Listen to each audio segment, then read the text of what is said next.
Esse outro exercício aqui é para verificar se o conjunto A está contido no conjunto B. Para verificar se um conjunto está contido em outro, o que eu faço? Elimino as chaves dos conjuntos. Não precisa riscar não, tá? Eu estou colocando aqui só para ilustrar. Você deve imaginar isso.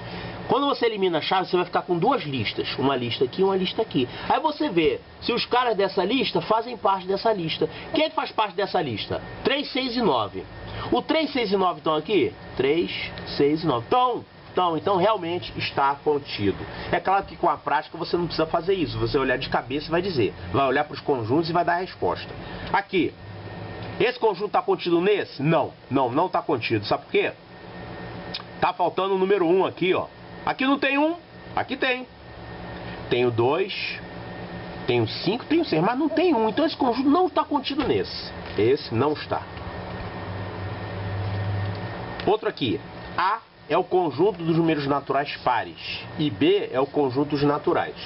Então a resposta é sim. Ou seja, o conjunto dos pares está contido nos naturais. São os naturais pares, né? Ele é natural e par. Então, o A seria esse conjunto aqui, ó. 0, 2, 4, 6. E o B seria 0, 1, 2, 3, 4, 5, 6.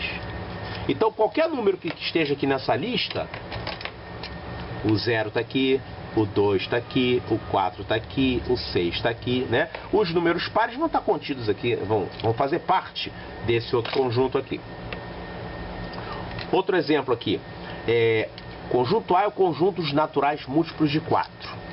E B, o conjunto dos naturais pares. Olha, se ele é múltiplo de 4, então ele é par. É óbvio que a resposta é sim. É subconjunto, sim senhor. Mas a gente pode ver aqui detalhadamente, ó. Conjunto A é o conjunto dos naturais pares. Não, desculpe, dos múltiplos de 4.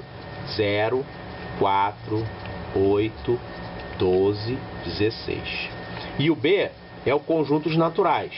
0, 1, 2, 3, 4. Eu não preciso nem enumerar o conjunto B, é só olhar para o número e dizer que ele é natural. Se ele é natural, então ele faz parte desse aqui. Olha, esse aqui está no conjunto dos naturais, esse está. Então A é correto dizer que A é subconjunto de B. Esse outro aqui, ó. O A é o conjunto dos números naturais maiores que 50. Então vou escrever aqui o A. Conjuntos naturais maiores que 50, então seria 51, 52, 53, 54 e vai até o infinito. B, conjunto dos naturais maiores que 40, então B seria 41, 42, aí chega no 51, vai todos maiores que 40, vai chegar uma hora que vai dar 51, 52, 53. Então, todos os caras dessa lista estão aqui. Então é correto, o A é subconjunto de B. Mais um aqui.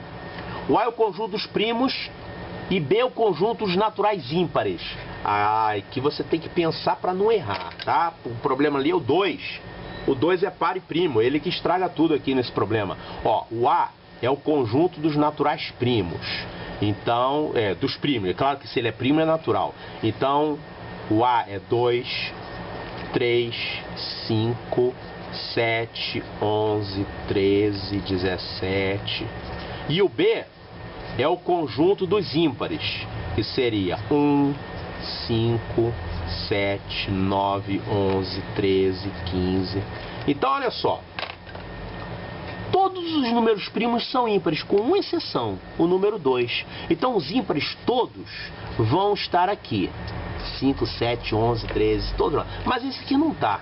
Esse 2 aqui estragou tudo, porque ele é par e primo, é o único número que é par e primo. Então esse conjunto A não está contido, ele está quase todo contido em B, ele tem infinitos elementos contidos em B, mas tem um que não é. Se esse 1 não é, então o A não vai estar contido em B. Outro aqui, o conjunto A é o conjunto vazio e B é esse aqui. Eu pergunto, A está contido em B? Olha, não esqueça que vazio está contido em qualquer conjunto. Ok? Vazio é subconjunto de qualquer conjunto. Então aqui está certo. Aqui, esse conjunto A está contido em B? Não, não está contido. Porque ele, para estar contido, ó, elimina a chave. Vazio. Elimina a chave. 1, 2, 3. 1, 2, 3 é uma coisa, vazio é outra coisa. O vazio não está aqui nessa lista. Teria se tivesse assim, 1, 2, 3, vazio. Lembra? No caso aqui ele está fazendo o papel de uma caixa fechada e sem nada lá dentro. Tá bom? Então o conjunto vazio não é uma ausência. A ausência é o que tem lá dentro. O nada é o que tem lá dentro do vazio, é nada. Mas o vazio em si ele não é um nada. Ele é como se fosse uma caixa vazia. Olha aqui. A é o conjunto 1, 2, 3 e B é o conjunto 1, 2, 3. A contínuo em B? Está contido sim. Está contido. É óbvio. O A igual a B, né? Se A igual a B, então A está contido em B. Ou então você elimina as chaves e olha para essa lista e vê se todo mundo dessa lista está aqui. Tá. Então, é correto. A está contido em B. E aqui? Será que esse conjunto está contido nesse aqui? Então, se você olhar sem pensar, você vai falar, não, esse aqui tem mais gente do que esse, não pode estar contido. Mas acontece que o A, a gente não escreve números repetidos no conjunto, né? Quando a gente escreve algum número repetido, na verdade ele tem um valor de um só. É como se só existisse um. Então o conjunto A, na verdade, é 1, 2, 3. E ele está contido em B. Se ele é igual, então ele está contido. Tá? Então ele está contido também. Vamos agora apresentar um outro conceito teórico sobre conjuntos, que é o conceito de união de conjuntos.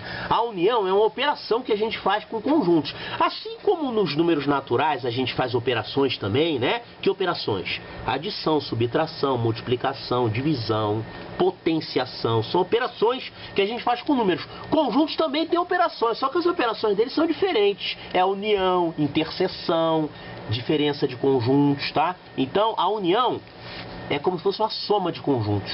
Olha, a união de dois conjuntos, a gente representa assim, com esse símbolo, A união B, é uma operação que resulta num terceiro conjunto que tem todos os elementos de A e todos os elementos de B. Aqui tem um exemplo.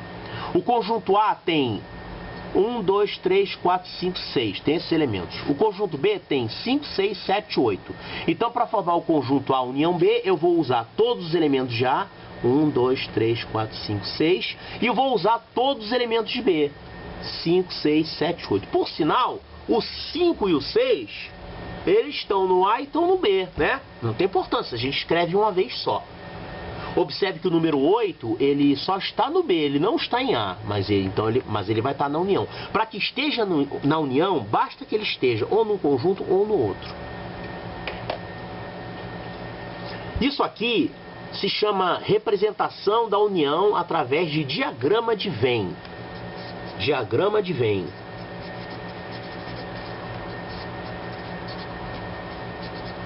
Nós temos aqui dois conjuntos, A e B.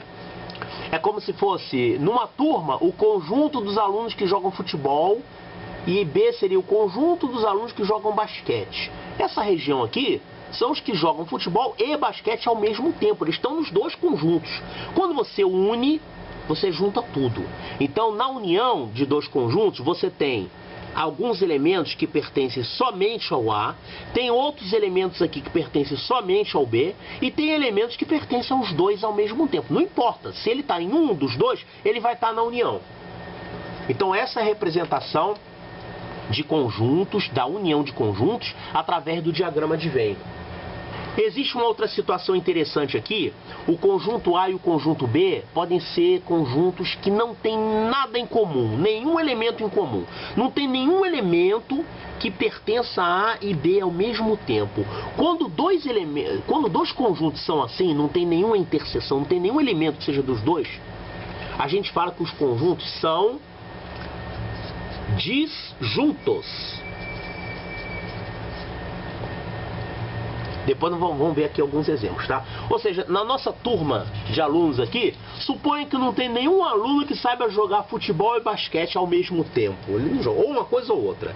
Então a gente teria que representar assim, são conjuntos de juntos. Ou joga futebol ou joga basquete. Não tem os dois ao mesmo tempo.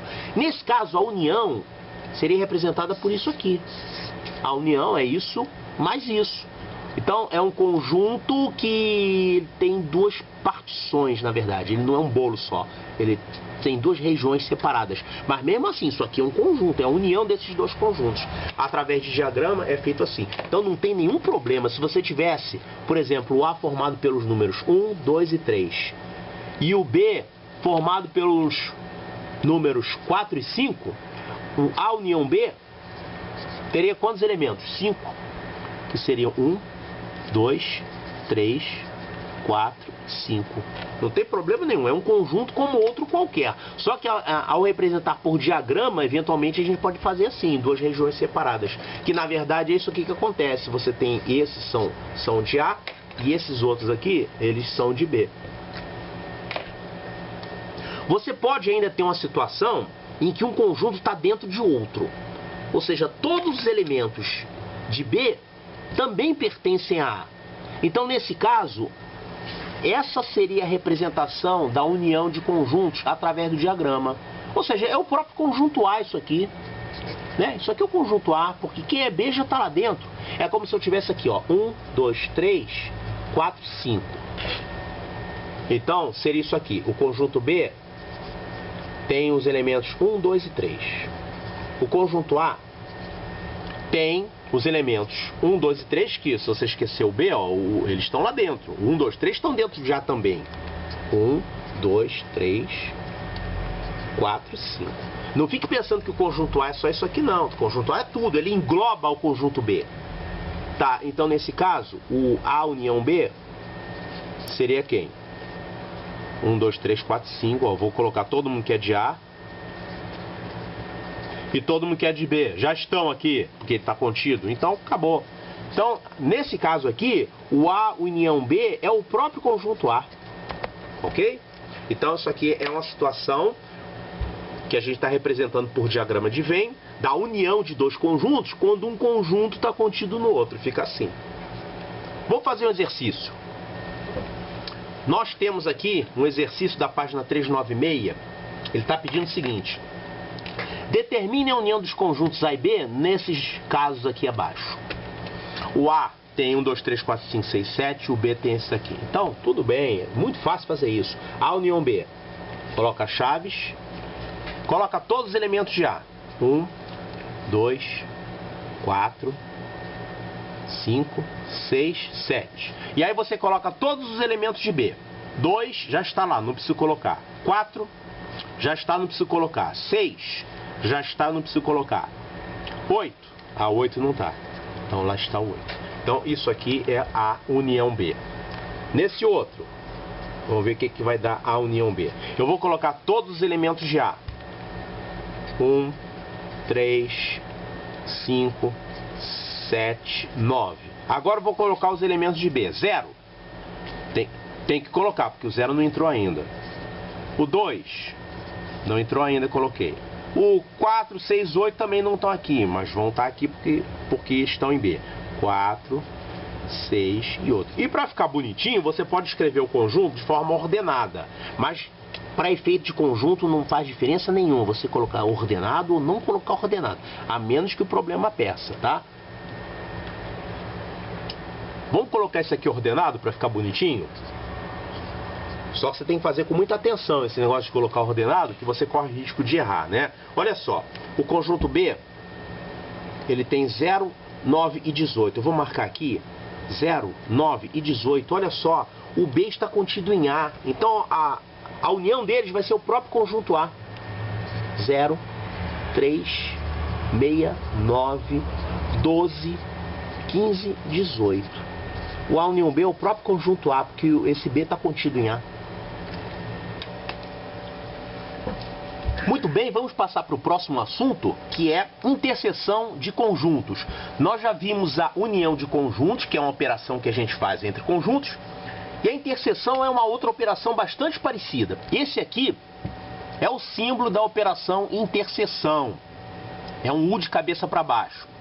A interseção de conjuntos é uma operação que resulta num conjunto dos elementos que pertencem a A e B simultaneamente. Então você vai olhar os dois conjuntos, você vai olhar cada elemento e vai ver quais são os elementos que estão em A e também estão em B.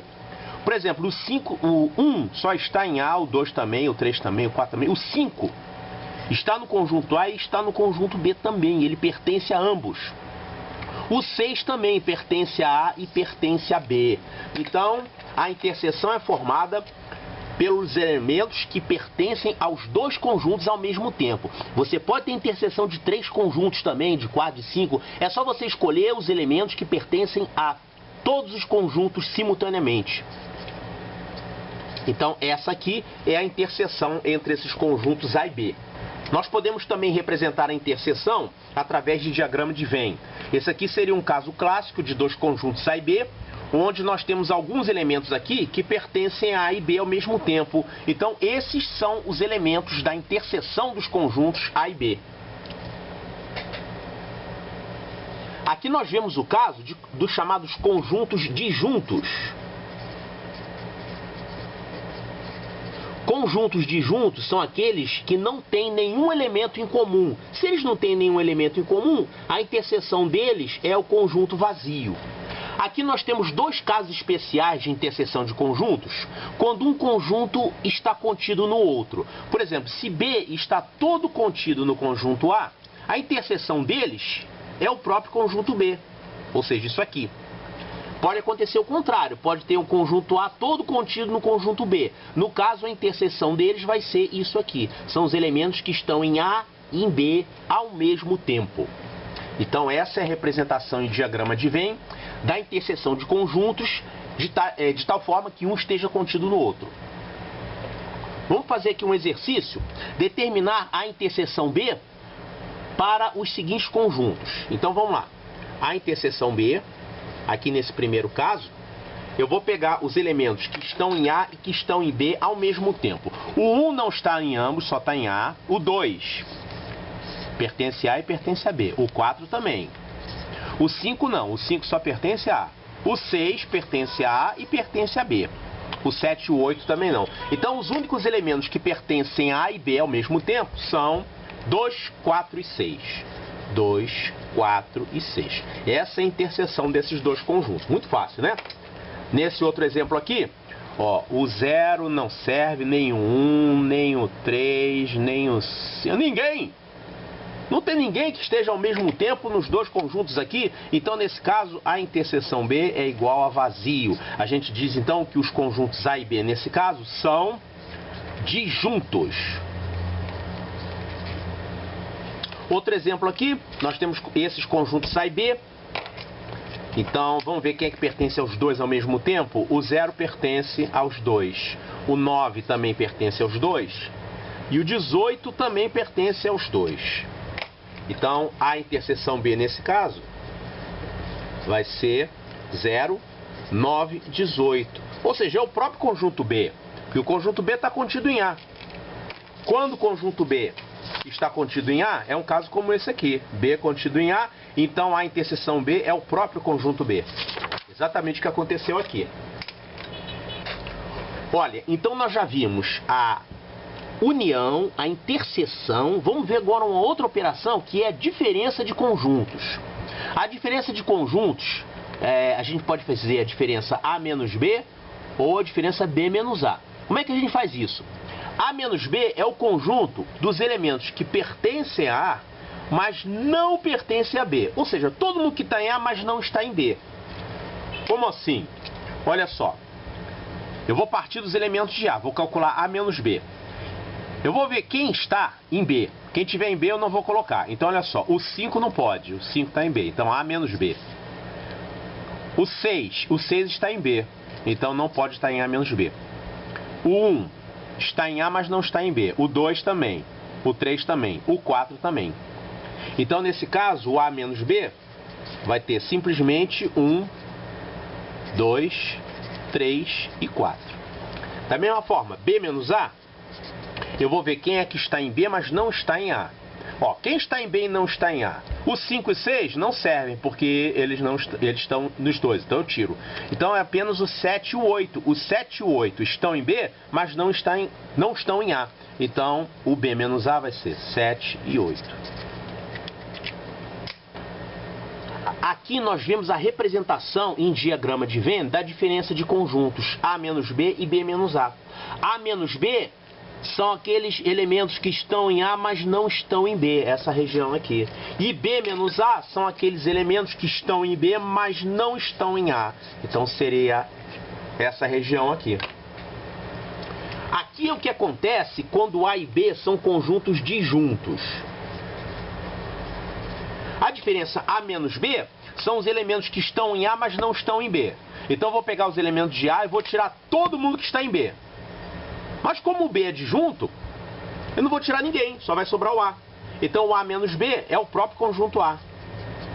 Da mesma forma, quem é B menos A é quem está em B, mas não está em A. Agora, ninguém de B está em A, então eu não tenho que tirar ninguém, é o próprio conjunto B todo. Então, nesse caso, o B menos A é o próprio B. Desculpe.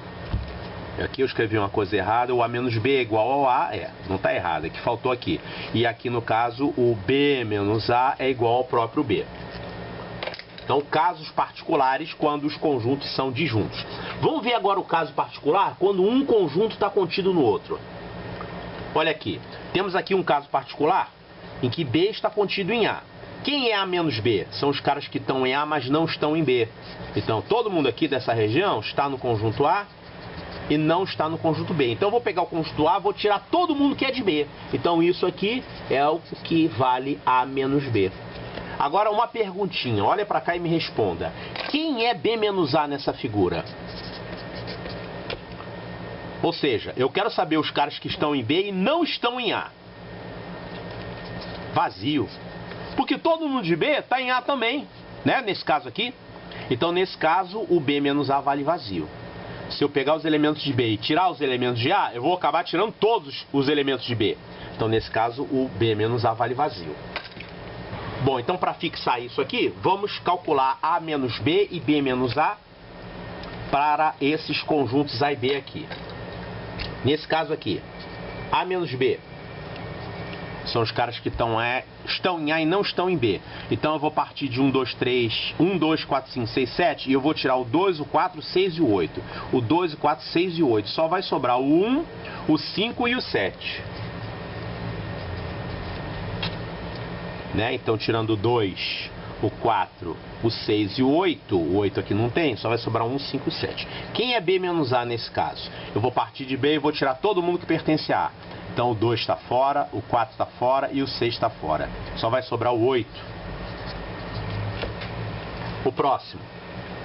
A menos B, eu vou pegar os elementos de A e vou tirar todo mundo que pertence a B. Então, o 1 vai ficar, o 3 também, o 5 também, o 7 também, o 9 também. Todos vão ficar. 1, 3, 5, 7 e 9. É o próprio conjunto A, né?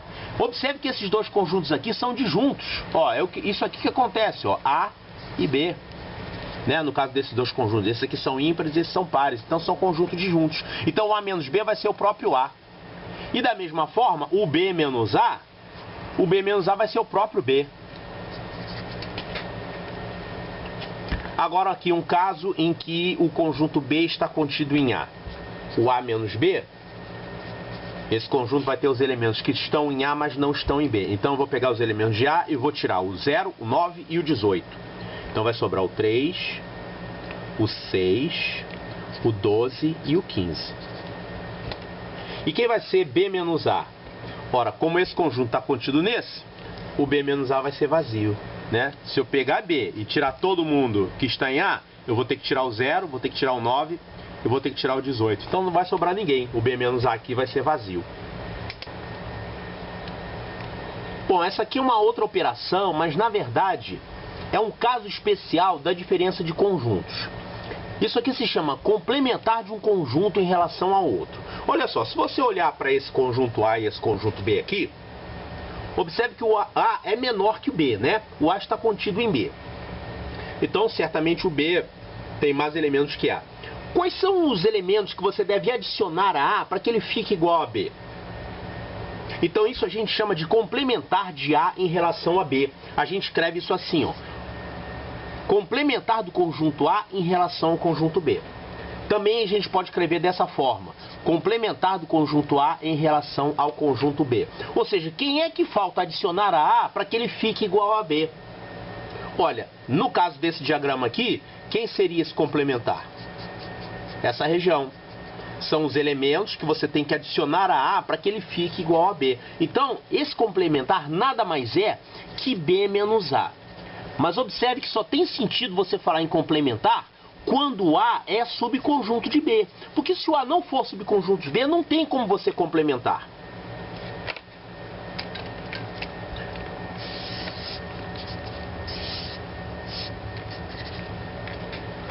Por exemplo, se o A não for subconjunto de B, podemos representar A e B assim, tá?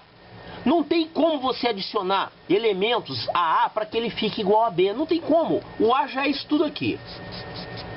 Para ele virar B, impossível. Você pode até adicionar esses elementos aqui, mas ele não vai ficar igual a B, porque ele tem essa parte toda aqui que não pertence a B. Então só tem sentido falar em complementar de A em relação a B, quando A é subconjunto de B.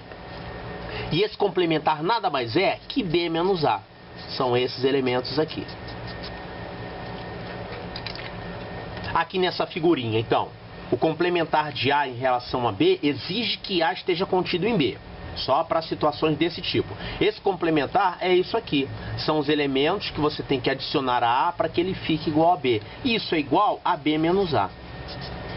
B menos A é o jeito de você calcular. É assim que você calcula o complementar. Mas você só pode calcular o complementar numa situação dessa, quando o A está contido em B. Senão o complementar não existe. Vamos ver esse probleminha aqui. Ele pede para calcular o complementar de A em relação a B. Então, olha só. O A está contido em B? Vamos ver. O 3 está aqui. O 4 está aqui. E o 5 está aqui. O A está contido em B. Beleza. Então, o A está contido em B. Ótimo. Então, agora o complementar de A em relação a B é simplesmente B menos A. Agora eu posso calcular. Mas já que essa condição foi satisfeita. Senão você não poderia nem calcular o complementar. Então isso daqui vai dar a diferença B menos A. Quem está em B e não está em A. Então isso aqui vai dar 1, 2, 6, 7 e 8. Esse é o complementar de A em relação a B. Esse exercício aqui é para calcular o complementar de A em relação a B nessas situações aqui. Antes de mais nada, eu tenho que ver se A está contido em B. 0, 1 e 2 estão aqui. 0, 1 e 2. Ótimo. Então, o complementar de A em relação a B vai ser B menos A. Vai ser, então, quem? 3, 4 e 5. É o que falta adicionar a A para que ele fique igual a B. Então, 3, 4, 5. Nesse outro caso aqui temos conjuntos de frações. O conjunto é 1/2 e 1/3 e ele está contido em B, porque nós temos aqui também 1/2 e 1/3. Então o complementar de A em relação a B nesse caso é B menos A, ou seja, 1/5 e 1/7. 1/5 e 1/7. Nesse outro caso aqui, o A está contido em B? Vamos ver. 2, 3, 5 e 7. 2, 3, 5 e 7. Está lá. Então o complementar de A em relação a B é só calcular o B menos A. Então isso aqui vai dar 1, 4, 6, 8 e 9. Aqui o complementar. Aqui, complementar de A em relação a B. Cuidado! Esse conjunto A não está contido no conjunto B, ó, porque não tem o 1. Ok? Então, nesse caso aqui, o complementar de A em relação a B não existe. Não dá para fazer complementar porque A não está contido em B. Muito bem, nós já apresentamos aqui diagramas de Venn e agora eu vou mostrar novamente diagramas de Venn da união, da interseção, para resumir isso tudo que a gente viu aqui. Por exemplo, se eu tiver aqui o conjunto A e o conjunto B, essa região toda aqui é a união B. Então eu vou formar um conjunto completo que tem os elementos de A e os elementos de B. É claro que os elementos da interseção vão entrar também. Então isso é a união B. Aqui nesse caso, quem seria essa região?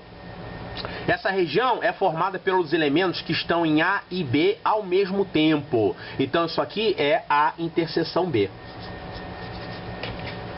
Aqui nesse caso, nós temos essas duas regiões. Essa região são os elementos de A que não estão em B. Então isso aqui é A menos B. E aqui nós temos os elementos de B que não estão em A. Então isso aqui é B menos A. Então todas essas operações podem ser representadas graficamente através de diagrama de Venn. Agora nós vamos utilizar o diagrama de Venn para mostrar as operações de união, interseção, envolvendo três conjuntos. Primeira coisa, quando você tem três conjuntos, a forma mais geral de representar esses três conjuntos é essa aqui.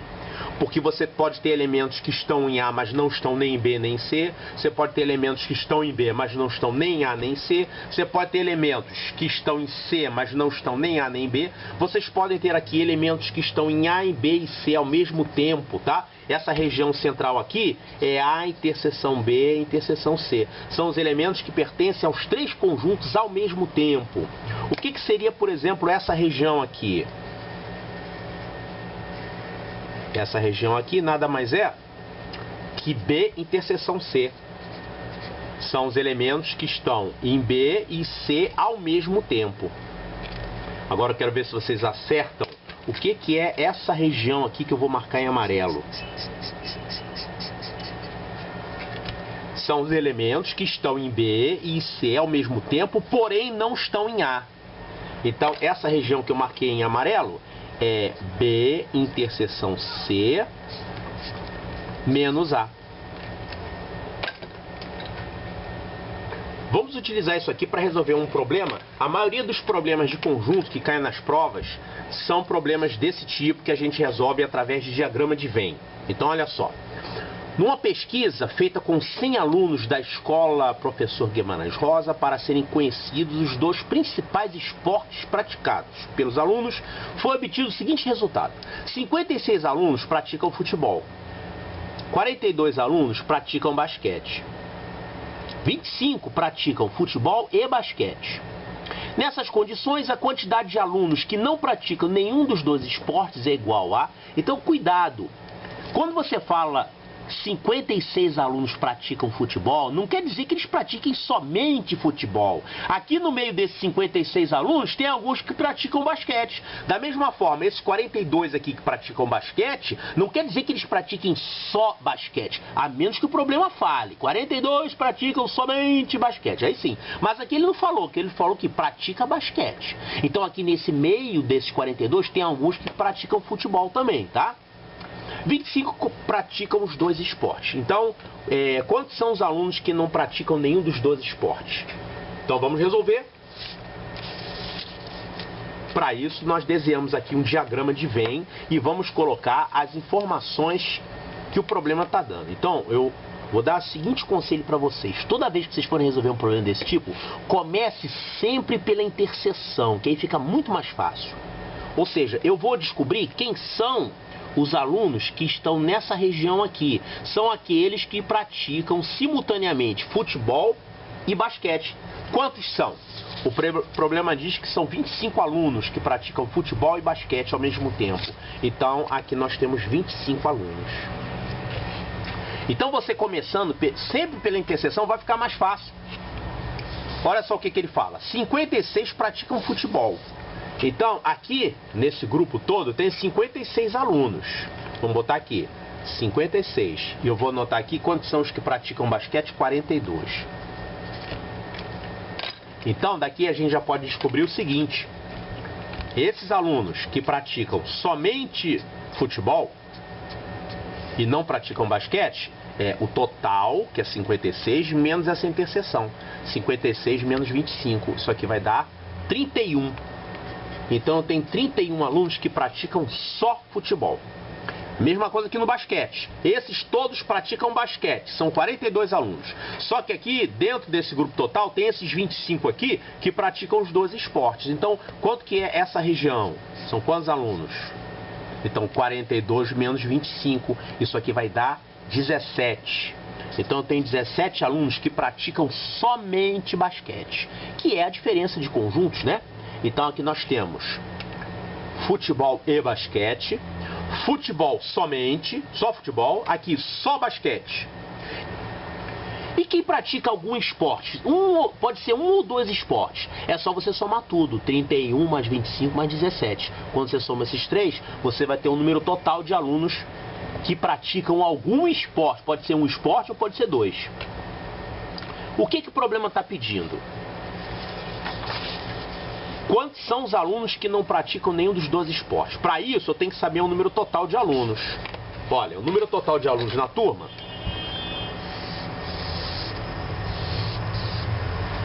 seria o nosso conjunto universo, que interessa aqui nesse problema, são 100 alunos que tem na escola. Então, para saber quem é que não pratica nada, é quem está aqui fora.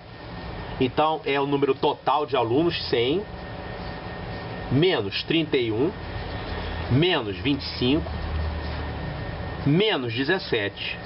É só fazer essa continha aqui. Jeito rápido de fazer essa conta, você pode... Só você lembrar que isso aqui é a união, né? E essa união é também igual a 56 mais 17. Vai ficar mais fácil calcular assim. Isso tudo que é 56, mais esse pedacinho aqui que é 17. Assim vai ficar mais fácil. 13 vai 1, 73. Então aqui são 73 que eu estou tirando. Claro, se você somar 31 mais 25 mais 17, vai dar 73 também. Então 100 menos 73 são 27. Quem são esses 27? É o pessoal que não é chegado no esporte, esse pessoal aqui de fora, ó. É o universo, que são 100 alunos, menos esses aqui que praticam esporte, tá? Então são 27 alunos. Olha, problema muito parecido, cai muito isso aqui em prova, normalmente com 2 conjuntos, mas às vezes cai com 3 conjuntos, é um pouquinho mais trabalhoso, mas não é mais difícil por causa disso. Olha, tem gente que resolve esse tipo de problema que a gente acabou de fazer sem fazer diagrama, só usando essa fórmula aqui. Olha só que fórmula interessante. O número de elementos da união é igual ao número de elementos de A mais o número de elementos de B menos o número de elementos da interseção. Por que isso? Vamos chamar de N de A o número de elementos do conjunto A. N de B, o número de elementos do conjunto B. Se você somar N de A mais N de B, vai dar igual ao número de elementos da união? Não, não vai dar não. Sabe por quê? Porque essa parte aqui você está contando 2 vezes. Você vai somar ele por aqui e por aqui. Então, para não ficar somado 2 vezes, eu vou ter que subtrair esse valor, que é o número de elementos da interseção. N de A interseção B. Então, juntando isso, arrumando isso aqui, essa fórmula vai ficar exatamente isso aqui. O número de elementos da união é igual ao número de elementos daqui, mais o número de elementos daqui, menos o número de elementos da interseção. Aí, com essa formulinha aqui, a pessoa consegue resolver esse tipo de problema sem desenhar o diagrama. Mas eu recomendo a você que você faça o diagrama. É muito mais fácil, mais rápido de visualizar. Depois que você tiver muito craque nisso, você pode até fazer sem fazer o desenho, só usando a fórmula, ok? Eu faço usando o diagrama, tá bom?